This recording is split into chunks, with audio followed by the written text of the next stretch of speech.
Good afternoon, almost good evening, ladies and gentlemen. My name is Sushant Palakotirao. I'm the Senior Director responsible for this very dynamic and exciting region about which we're going to hear shortly. And before I pass over to Farid to chair this exciting panel, I just wanted to share one very small anecdote with you.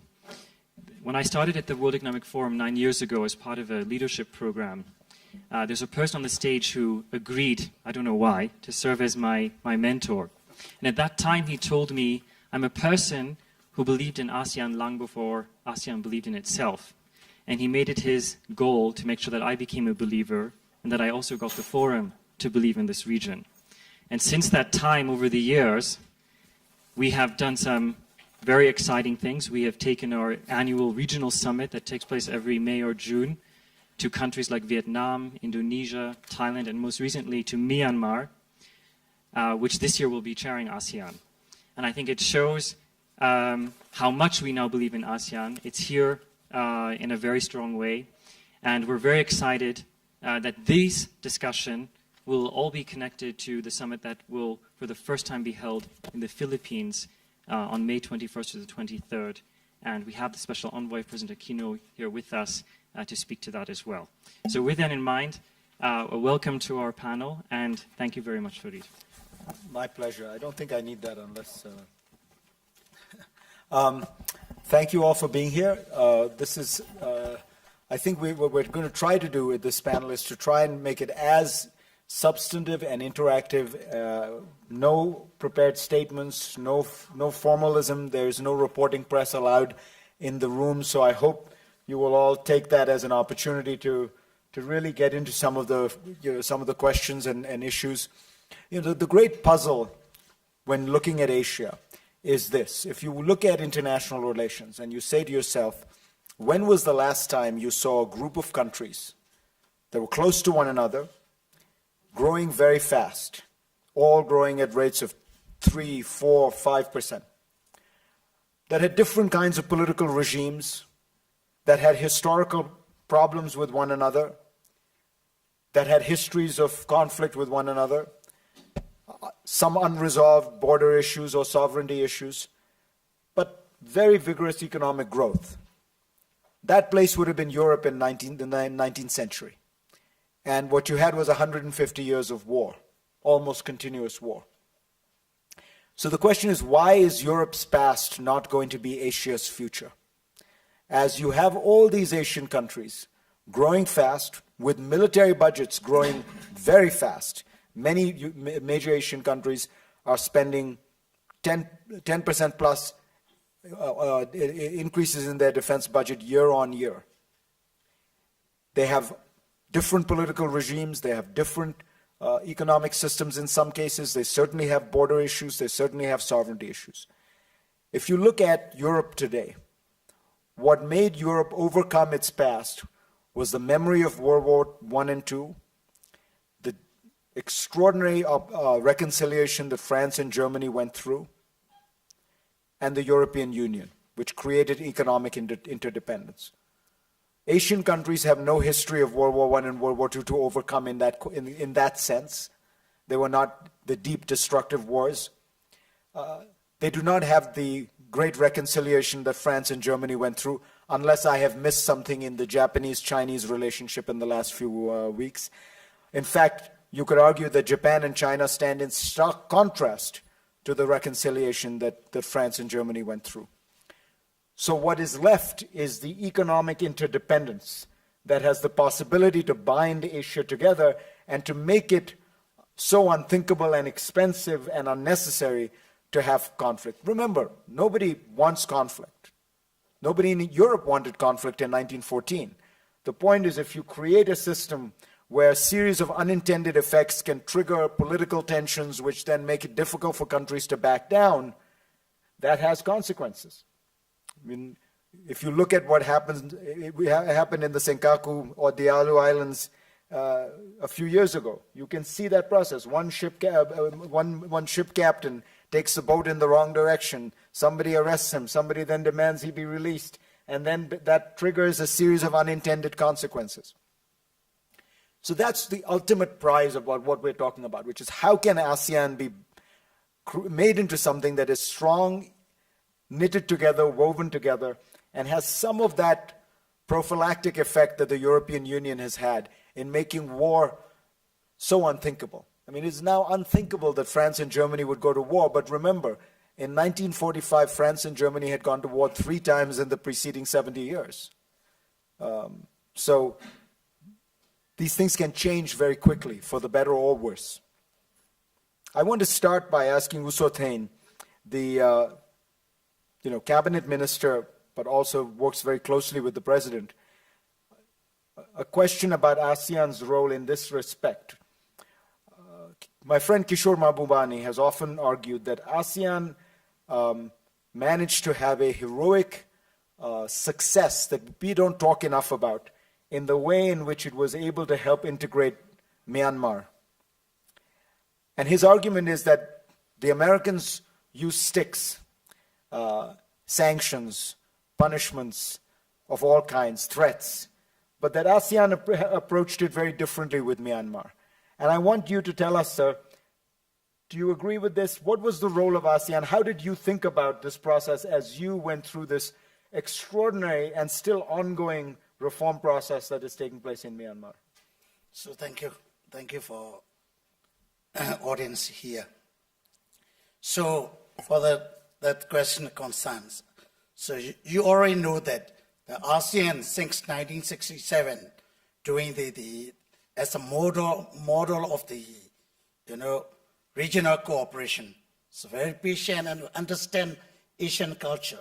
That's why we moved as an ASEAN member, and now you can see that reform is going on. Not like the Western country aspect. ASEAN, between ASEANs, they understand what Myanmar's culture and how to, re-engage and doing what, doing as the member, what you call equality members in the ASEAN group. That's this type of the model is you can see that is the cooperation with the cooperation and coordination in the members group, and also it will be shape our ASEANs within our destiny and overcome future challenges ahead. That's the way we got the benefit from joining the ASEAN, and we thank you for the ASEAN other members understand Myanmar. That's the way we are moving ahead. And now you know that we got a chance to do the ASEAN chairmanships now. Absolutely. Anthony Fernandez, let me ask you, when you look at this issue from the perspective of a private sector person, do you see the introduction of Myanmar, do you see this as expansion of ASEAN in a sense as something that creates a larger market, creates larger opportunities immediately? Or, I mean, you can't have too long-term a vision in business because you need to make money in the short term. Well, without a doubt, Myanmar inclusion into ASEAN is a benefit, and we at AirAsia, for instance, is taking advantage of it straight away. We already have 9 flights a day into Myanmar, which was as soon as the country opened up, we were able to. From where? From Bangkok and from Kuala Lumpur. So the market, by the inclusion of Myanmar, has made ASEAN even bigger. Now we're reaching size of 700 million people. As I always say time and time again, Asia is not just about China and India. There's a phenomenal market in Southeast Asia named ASEAN, which has 700 million people, and a fantastic consumption market out there, which we have been able to take advantage of. Sketch out for us the size of the growth rates in the market. What is the most exciting thing happening because you're in a sense an interesting barometer of what's hot, what's growing. Where are you seeing greatest growth? Where have you seen some slowdowns? Well, really consumption. Everyone the buzzword is emerging markets is bad place to be, et cetera, but I don't see any of it because the middle class is growing rapidly. The power to consume is immense. And you only have to look at our example. I started this airline 12 years ago with 2 planes. First year, 12 years ago, we had 200,000 passengers. Over the last 12 years, we've grown to 150 planes, and now we're carrying 50 million passengers. The majority of those passengers come from within ASEAN, and we've created a lot of ASEAN connectivity and created an ASEAN tourism product as well. And I see it throughout some of my other businesses as well. People want to be mobile, people want to consume, they want mobile phones, etc. And so I see the exciting things as consumption. Anything in a consumption mode, the middle class is growing, it's a young population, and we're a living example in a very tough business, the airline business, because it's so regulated, which means it's easier for the other consumer products. And do you feel you have pricing power to be profitable? And by that I mean, do you have consumers who can pay enough to make this a viable proposition? Yeah, we're a low-cost airline. We survive on bringing a new market. We haven't been interested in cannibalizing anyone else's market. My argument to all the governments is give us airports that are cheap. We will stimulate a new market. The 50 million passengers that we have brought is a completely new market. And we have used pricing power. It's a classic economic theory of reducing fare and increasing the market. Gregory Domingo, let me ask you how you view this as an established member of ASEAN. Does the increased size and commitment to ASEAN, does it do anything for you? I mean, you know, one of the things I wonder about sometimes is ASEAN ministers, they spend all their time meeting with one another. I mean, there's more, you know, ministerial ASEAN meetings held at golf courses in Southeast Asia than I think any hopefully other they're all group flying on AirAsia. Yeah. They should be, but my guess is they're flying Singapore Airlines first class. Hope that changes after today. But what does it do for you? What is the benefit to a country like the Philippines? Well, right now, if you look at the statistics in terms of, let's say, investments and in terms of trade, the bulk of trade by ASEAN is really with outside parties. We're talking about trade with Japan, trade with China, trade with the United States, trade with the EU. And very little right now is really intra-ASEAN trade. But so the value right now from an ASEAN perspective is really the fact that as a group, we can negotiate better agreements with these big parties. Because if the Philippines were to negotiate, let's say by itself, a free trade agreement with a big global economic power, we'd get probably the short end of the stick. But with ASEAN as a group negotiating with the big powers, then we get a better deal. And as a result of that, you'll see that the growth of trade and investments for most of the ASEAN countries have really grown leaps and bounds since the creation of the ASEAN. James Riyadi, you're sitting in the largest pool of people. It's an extraordinary emerging market, Indonesia, that has managed to stabilize itself. If I think back to the days after 9/11, after the Bali bombing, what people were concerned about with Indonesia was first it was going to fall apart, then it was going to be succumbing to jihadi movements. And what you have instead is a pretty stable country with a solid government, some reform. I would guess you'd say not enough. What is the potential for Indonesia with ASEAN? Because big countries are often the least interested in trade because they have a large internal market. Yes.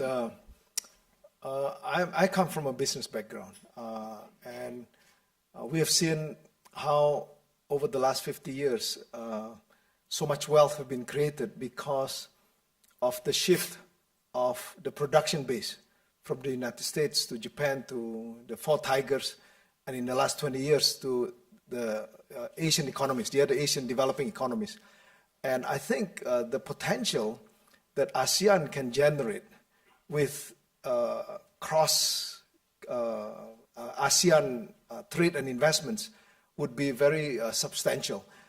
So our group, we're based in Jakarta, but we are now in 9 countries.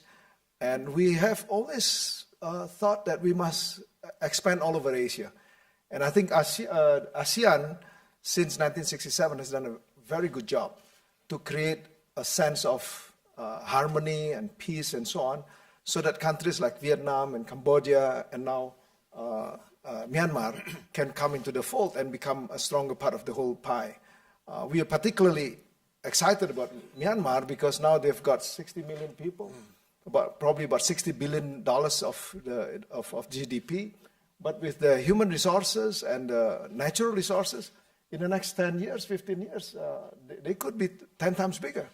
So we're quite excited about it.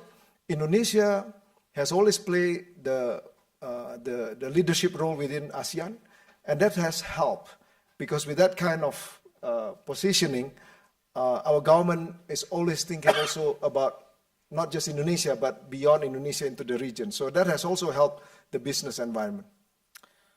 Phan Minh Bin, Vietnam occupies a very important and very strategic position in ASEAN. Gregory Domingo talked about how in ASEAN, one of the benefits of ASEAN is that you can negotiate collectively rather than individually. And I think there's one country and one issue or a set of issues on which this has been a particularly interesting dynamic. The Chinese have, generally speaking, wanted to negotiate with each of you individually. And you have, by and large, resisted that and said, no, we want multilateral negotiations where you are dealing with us collectively. Do you think you will be able to continue that policy? Because I know from being in Beijing 2 or 3 weeks ago that the Chinese certainly would very much, as they put it, they would very much appreciate if they could have more bilateral conversations with countries like Vietnam. I think your question is very tough. Now, to answer your questions, I had to come back to the principles of ASEAN. What factors make ASEAN strong? And what factors build the role of ASEAN? I think there are many factors. And one of the very important factors is that the unity of ASEAN and the centrality role of ASEAN. Why we say centrality role? Because we see in ASEAN there are several mechanisms. For example, ASEAN itself, ASEAN with its dialogue partners. For example, the ASEAN Regional Forum, that's on security issue. And ASEAN, or we can say the East Asia Summit, ASEAN and plus now the members of the East Asia Summit, about 18 members. And now we already established the ADMM, meaning ASEAN Defense Ministerial meeting, plus with the dialogue partners. In all these mechanisms, ASEAN plays centrality role. So coming back to your question, ASEAN as a grouping, as Domingo said, we are strong if we negotiate as a group. Now with China, we are conducting the consultations on the code of conduct coming from the previous one, the DOC, the Declarations on the Conduct of Parties in South China Sea. And that is also between ASEAN and China. And now we come to the negotiation or consultations, then negotiations with China on the code of conduct. So this is the ASEAN group with China. Yeah. And for example, South China Sea. South China Sea has 3 dimensions. One dimension is that peace and stability in the region. The second issue is that is navigation, concerning to all countries around the world. And the third issue is the dispute over some areas in South China Sea. And the first 2 dimensions are related to all members of ASEAN and to its dialogue partners. So to maintain stability, we need a negotiation or negotiation between ASEAN, China. For the dispute, that is, if there is a dispute between Vietnam and China, that's a bilateral negotiation. But for the Spratly Islands, it has more than one country to claim sovereignty over the Spratly Islands. So they need concerned parties to negotiate.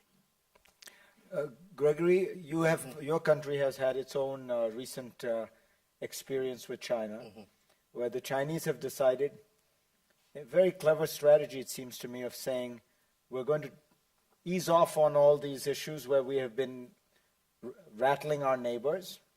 We're going to try to have goodwill.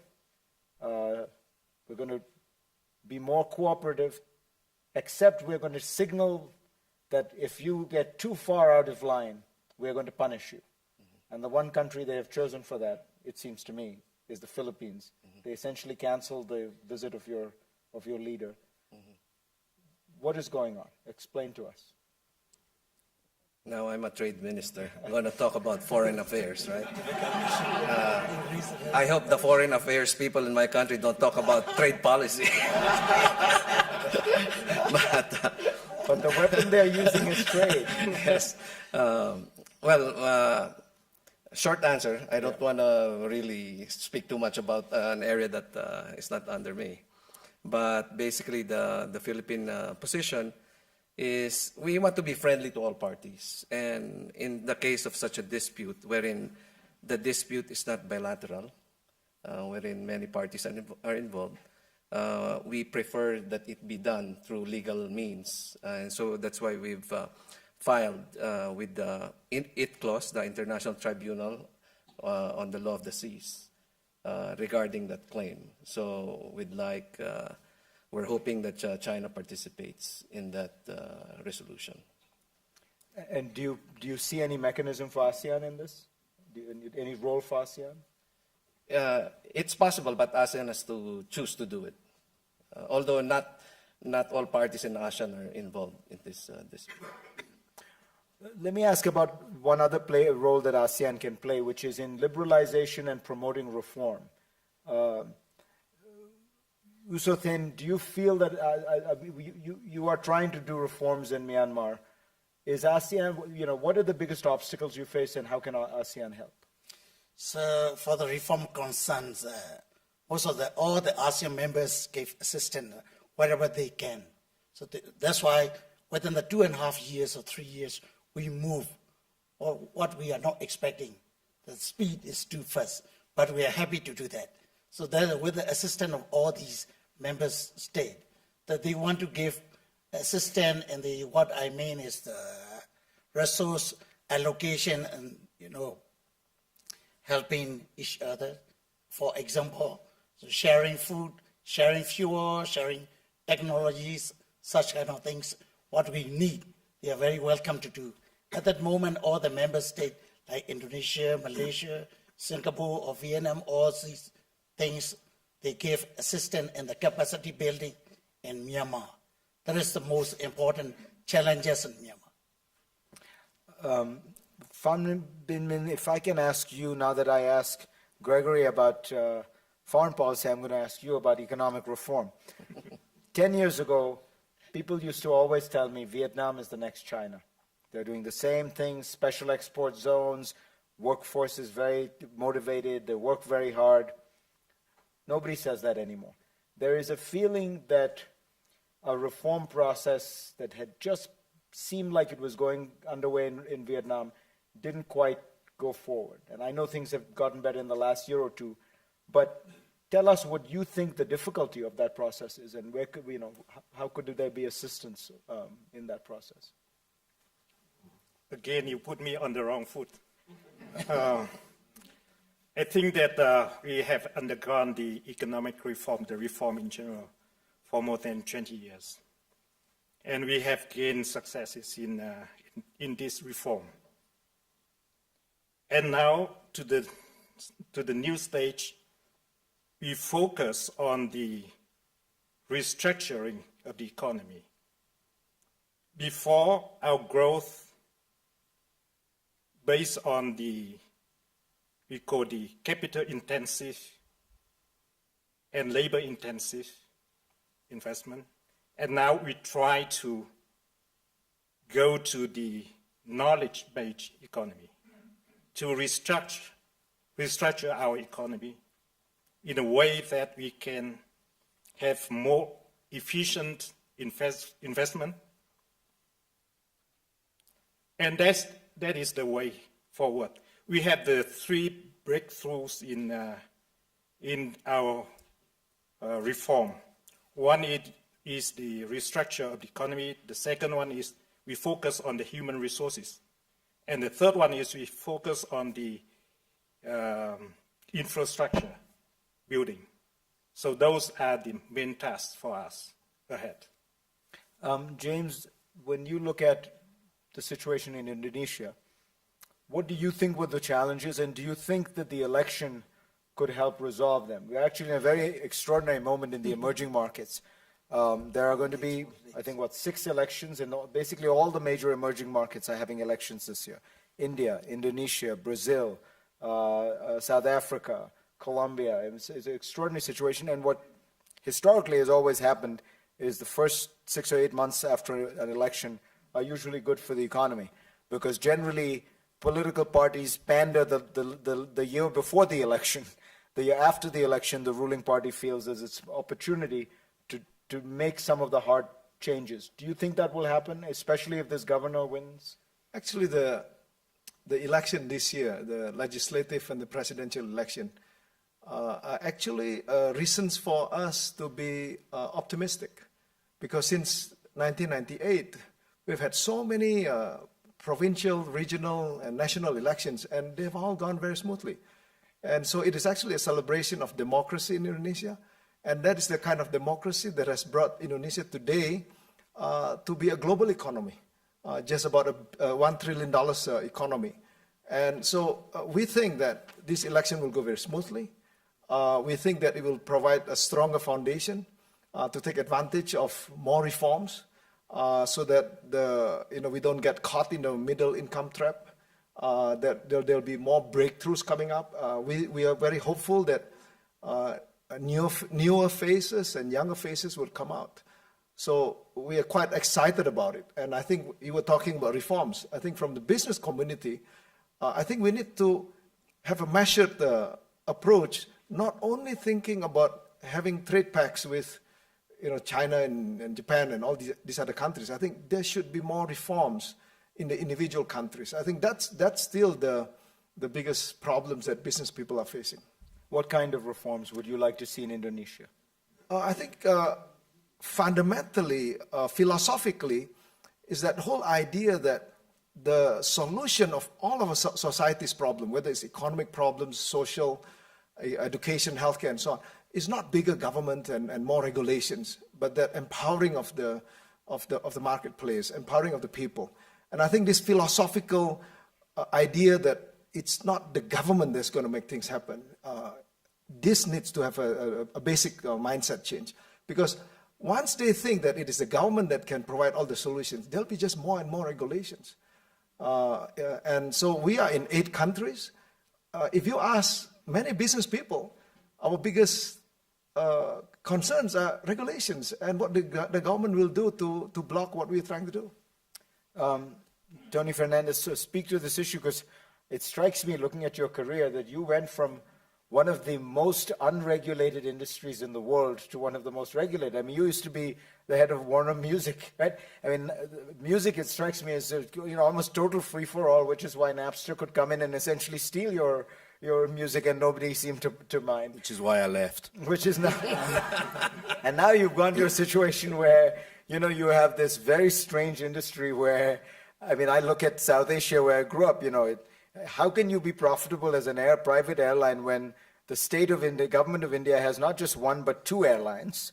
Pakistan has a state airline, Bangladesh has a state airline, Nepal has a state airline. And they keep all the key landing slots and the key places in airports. So how do you operate in this world? Well, it's not easy, to be honest. Is it getting better? It's getting better. It's getting better. I mean, I started in Malaysia We have an airline in Thailand, we have an airline in Indonesia, we have an airline in the Philippines, and God willing, we'll have one in India very soon, and Japan as well. That would have been unheard of. Now, we kind of, airlines are so nationalistic, it's almost like you're carrying the country's flag. Why do you think that is? It's interesting, right? Countries no longer think they need to have a national steel company. Yeah. But every country thinks that as an article of faith, it must have a state-owned airline. It's something that I'm doing my level best to try and persuade governments that you don't need to have a national carrier. But it is, they constantly lose money. Yeah. But because it has the country's name on it, there's almost that infection. But it's changing. It's changing. The fact is we've created something that's ASEAN. And I see a lot of regulations now becoming much more proactive. I mean, we're pushing this whole ASEAN reform scenario. We're saying, let's have one regulation. Let me take it in my industry. Rather than have pilots who have 10 different exams to pass in 10 different countries or 10 different air traffic controls, isn't it easier for business if we had one regulation, one ASEAN regulation? And I'm sure many industries feel that same way. And so we're pushing that process of ownership and one regulation and creating a much larger market between them. So it's tough. It isn't easy. And I'll tell you a funny story. I mean, as you go through, when we occasionally as ASEAN countries have some little differences. I was once with the president of Indonesia who said, Tony, what if we go to war with Malaysia? Who will AirAsia support? I said, sir, very simple. AirAsia Indonesia will move the Indonesian soldiers to war, and AirAsia Malaysia will bring the Malaysian soldiers to fight them.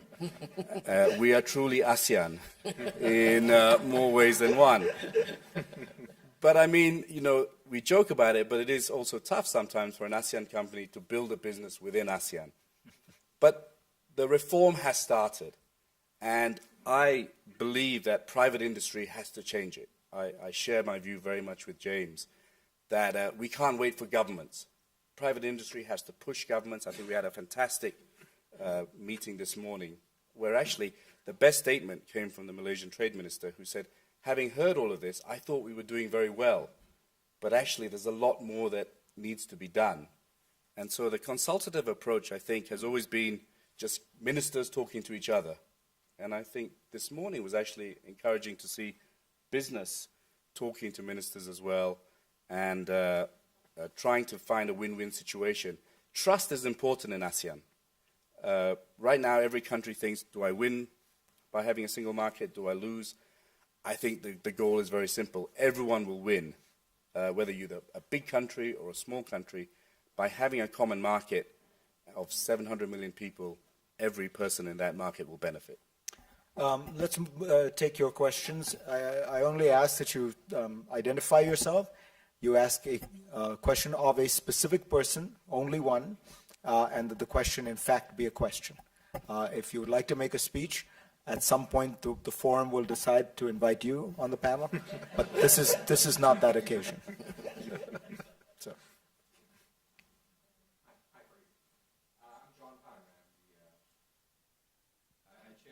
Global Agenda Council of the on Southeast Asia for the World Economic Forum.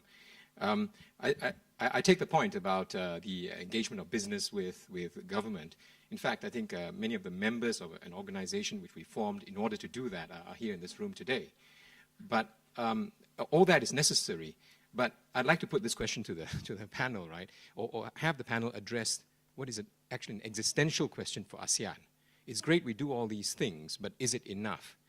The point is, ASEAN is like this sort of sepak takraw club, like a little cottage industry where the task ahead of it is of geopolitical scale, right? So it was formed a certain time ago with a sort of a limited mandate. It now has a huge mandate to form an economic region at a time when things aren't keeping still. There's the TPP negotiation going on. There's RCEP, right? There are huge plans around ASEAN, walls of money from both Japan and China, right, waiting to come into ASEAN. And meanwhile, there's this dithering around an old consultative method. So I'd like to address, Sure. this So question why don't we of ask that to the Vietnamese Deputy Prime Minister? The question is simple. You hear there's this changing geopolitics, changing geoeconomics, and ASEAN, is it becoming a smaller part and less relevant as the East Asian Summit, as all these TPP things happen? You know that in ASEAN will become the community by 2015. And that is a large market of 600 million people.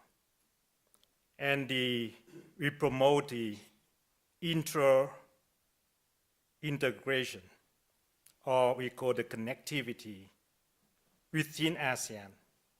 At the same time, we also promote the integrations with its partners outside. In 2012, we agreed to establish the Regional Comprehensive Economic Partnership with 6 other countries, namely China, Japan, South Korea, India, Australia, and New Zealand. It would create a market of more than 3 billion people, including India, sorry. Then half of the populations of the world, and 1/3 of the GDP of the world. So that is the expansion of integration, not only within ASEAN, but between ASEAN with other countries. And ASEAN also has some negotiations to establish FTA with EU. We already have the FTA with China. And individual countries in ASEAN also conducting the negotiations on FTA with other countries, with other grouping. For example, Vietnam is conducting 6 FTA negotiations. TPP is the one, with the European Union, the other, with South Korea, and some other countries. So this is the status in ASEAN. Other questions? So.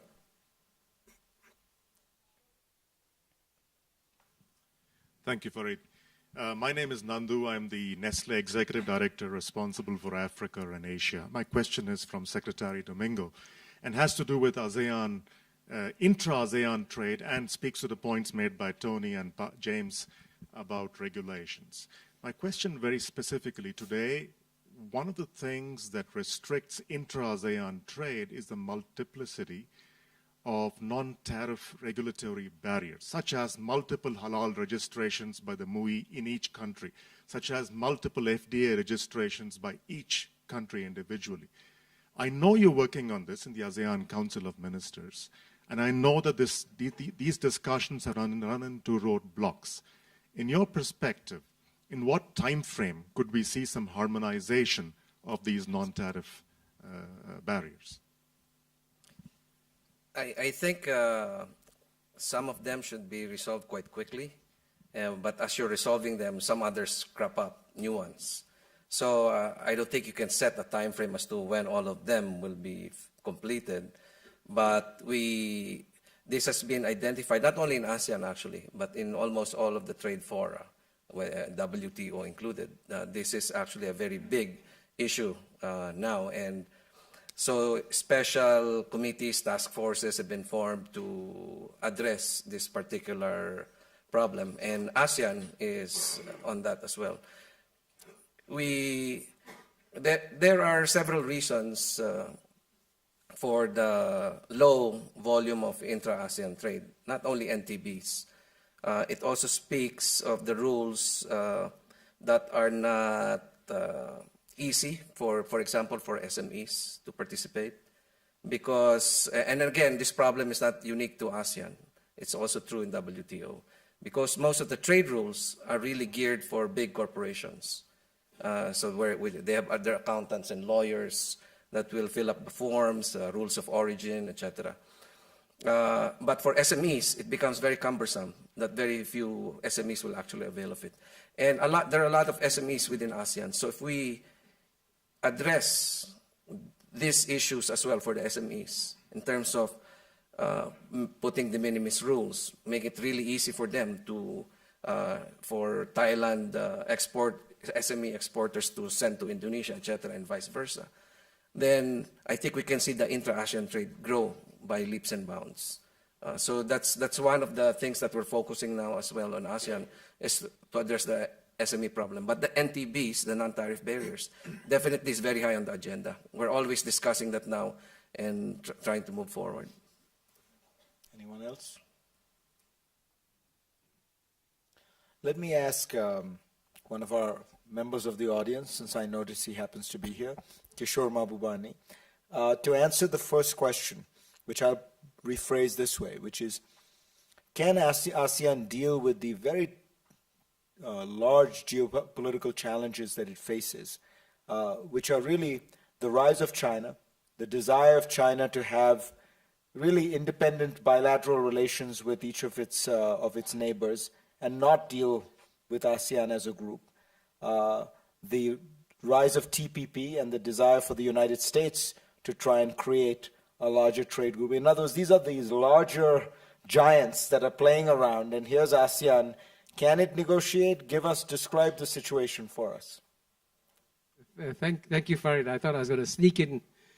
I thought I was going to sneak into this meeting quietly, but I hope you don't mind if I give you a very optimistic answer, because clearly there's geopolitical rivalry between U.S. and China, China and Japan, to some extent within China and India, will rise.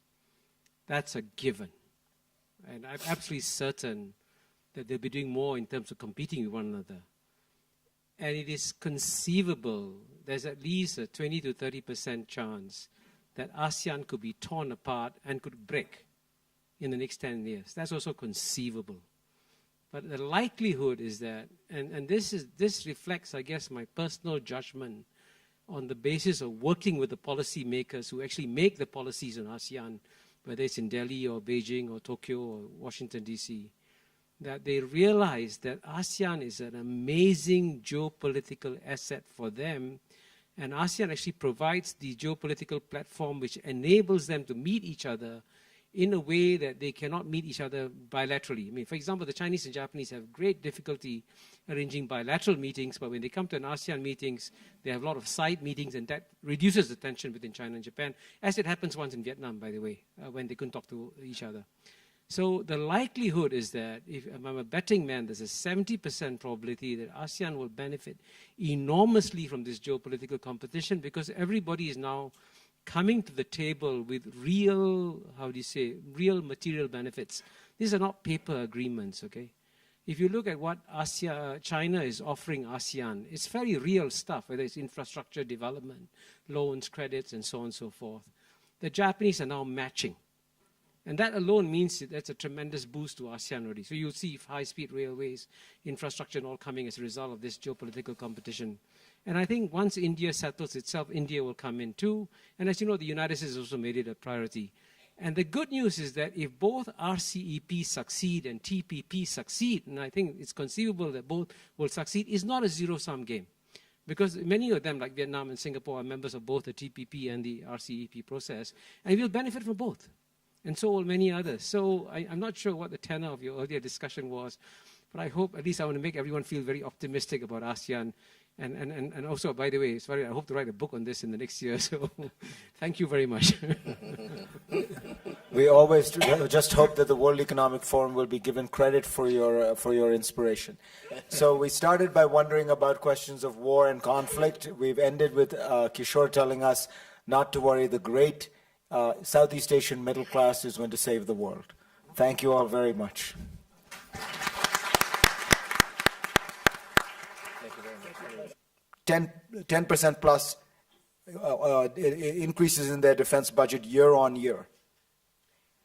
They have different political regimes. They have different economic systems in some cases. They certainly have border issues. They certainly have sovereignty issues. If you look at Europe today, what made Europe overcome its past was the memory of World War I and II, the extraordinary reconciliation that France and Germany went through, and the European Union, which created economic interdependence. Asian countries have no history of World War I and World War II to overcome in that sense. They were not the deep destructive wars. They do not have the great reconciliation that France and Germany went through, unless I have missed something in the Japanese-Chinese relationship in the last few weeks. In fact, you could argue that Japan and China stand in stark contrast to the reconciliation that France and Germany went through. So what is left is the economic interdependence that has the possibility to bind Asia together and to make it so unthinkable and expensive and unnecessary to have conflict. Remember, nobody wants conflict. Nobody in Europe wanted conflict in 1914. The point is, if you create a system where a series of unintended effects can trigger political tensions, which then make it difficult for countries to back down, that has consequences. I mean, if you look at what happened in the Senkaku or Diaolu Islands a few years ago, you can see that process. One ship captain takes the boat in the wrong direction. Somebody arrests him. Somebody then demands he be released. And then that triggers a series of unintended consequences. So that's the ultimate prize about what we're talking about, which is how can ASEAN be made into something that is strong, knitted together, woven together, and has some of that prophylactic effect that the European Union has had in making war so unthinkable. I mean, it's now unthinkable that France and Germany would go to war, but remember, in 1945, France and Germany had gone to war 3 times in the preceding 70 years. So these things can change very quickly, for the better or worse. I want to start by asking Usothein, the cabinet minister, but also works very closely with the president, a question about ASEAN's role in this respect.